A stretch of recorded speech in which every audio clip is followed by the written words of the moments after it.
Je reviens sur la question du ça. Le ça est à la fois une faiblesse et une force. C'est ça qui est terrible. Le ça est une faiblesse parce que ça conduit à des excès.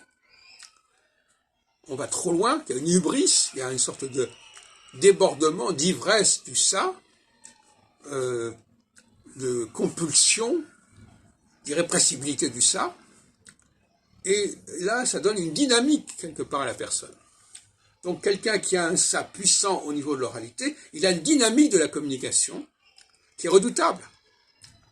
D'autant plus redoutable que s'il a affaire à des gens qui ont un surmoi dans le domaine de la parole, eh bien, ces gens-là ne vont pas se laisser aller aux mêmes excès, aux mêmes abus que quelqu'un qui ne l'a pas, qui est désinhibé. Donc, voyez-vous, quand un homme et une femme sont confrontés, souvent la femme a une puissance d'expression que n'a pas l'homme. Parce que l'homme, il se censure. J'ai dit, je vais quand même pas aller jusque-là. Je vais me contrôler, je vais avoir de la tenue et de la retenue. Ce que n'a pas forcément la personne qui est marquée par son ça au niveau de la parole.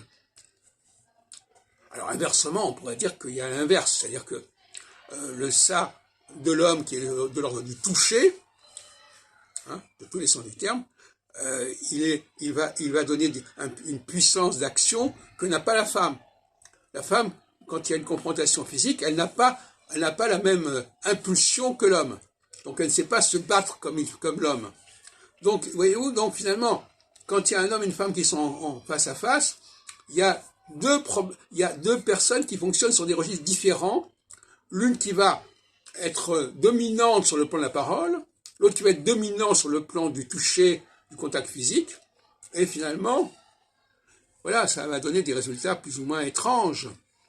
Il faut en être conscient. Tout à l'heure, je disais qu'il fallait être conscient de la cyclicité, le fait qu'il y ait des phases différentes qui alternent, mais il faut être conscient aussi que l'homme et la femme n'ont pas le même mode de fonctionnement. Et que par conséquent, tantôt l'on passe dans un registre masculin, tantôt un registre féminin, et au niveau de l'appréciation des valeurs des uns et des autres, souvent on passe à côté.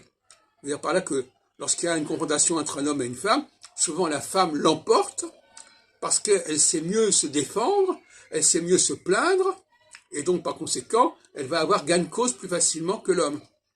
L'homme, lui, il aura gain de cause à un autre niveau, en amont, si on peut dire, donc, dont il aura peut-être abusé, mais au bout du compte, si c'est la femme qui va avoir le dernier mot, c'est elle qui va imposer un discours qui est très personnel, très subjectif, et qui souvent est tout à fait excessif.